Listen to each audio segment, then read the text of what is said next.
Bonjour et bienvenue dans le flash d'information. À l'issue de la deuxième édition de la foire commerciale intra-africaine qui s'est déroulée en novembre dernier à Durban en Afrique du Sud, la Côte d'Ivoire a été désignée pays hôte de la troisième édition de la foire commerciale interafricaine. Hier vendredi, la Côte d'Ivoire a procédé à la signature de la convention d'accueil au cours d'une cérémonie officielle présidée par Patrick Hachi. Le Premier ministre s'est par ailleurs réjoui du choix de la Côte d'Ivoire.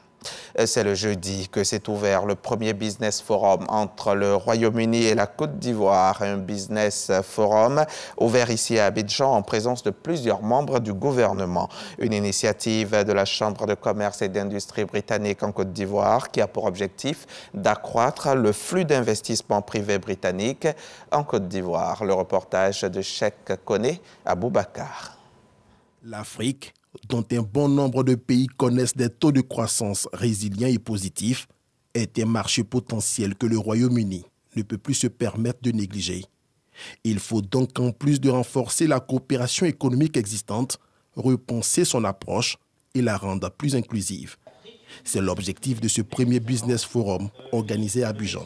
Nous avons organisé ce forum pour qu'il soit dynamique et engageant, pour qu'il réponde aux questions des participants, pour qu'il fasse des liens directs entre des entreprises et pour vous inviter à voir le Royaume-Uni de la Grande-Bretagne et d'Irlande du Nord d'un nouveau œil. Il va donner de compétences et d'engagement positifs pour le long terme. Le représentant du Premier ministre a clairement affiché l'ambition du gouvernement à travers la vision 2030 déclinée dans le PND 2021-2025. Celle de propulser la Côte d'Ivoire vers le statut de pays à revenu intermédiaire de la tranche supérieure avec la majorité de la population ivoirienne dans la classe moyenne à l'horizon 2030. Cette vision repose sur 4 objectifs de progrès humain.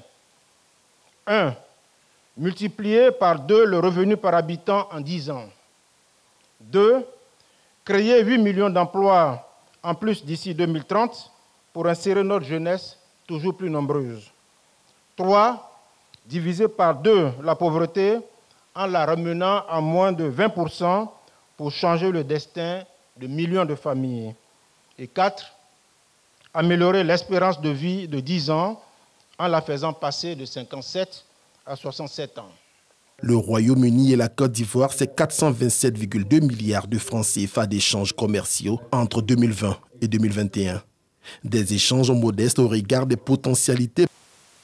Avec cette approche pragmatique, je ne vois pas de raison pour les hommes d'affaires britanniques de ne pas investir massivement en Côte d'Ivoire. En effet, comme l'a indiqué le Premier ministre aux investisseurs américains il y a quelques jours, la langue n'est guère une barrière, car la langue n'a pas de choix à faire parce que l'argent n'a pas de langue.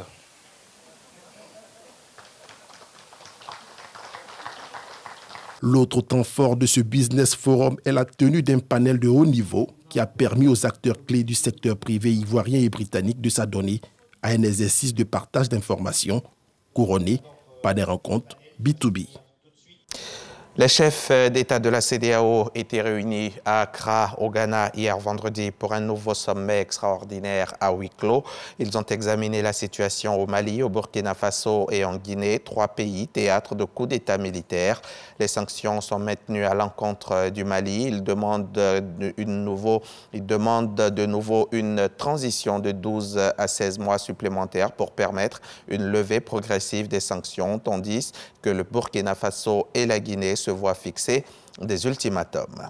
La Russie a entamé son opération militaire qualifiée de guerre par une écrasante majorité des puissances étrangères il y a 31 jours. Ce samedi, le président américain Joe Biden poursuit sa visite en Europe, tandis que l'armée russe doit concentrer, selon ses propres dires, son offensive sur l'est de l'Ukraine. Emmanuel Macron a lui annoncé qu'une opération humanitaire exceptionnelle se prépare avec la Turquie et la Grèce pour évacuer Mariupol. Volodymyr Zelensky appelle le Qatar, un des nouveaux exportateurs de gaz naturel liquéfié au monde, à augmenter sa production pour contrer les menaces russes d'utiliser l'énergie pour faire du chantage. Le président ukrainien accuse la Russie de pousser à la course aux armes nucléaires.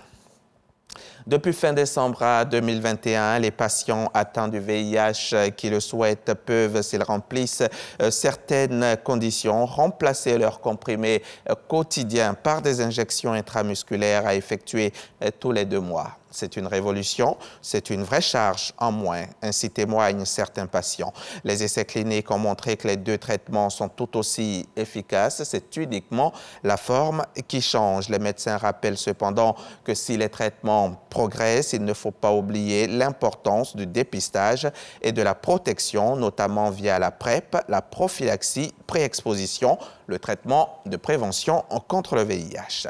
Voilà pour le Flash Info. On se retrouve tout à l'heure à 13h pour le journal.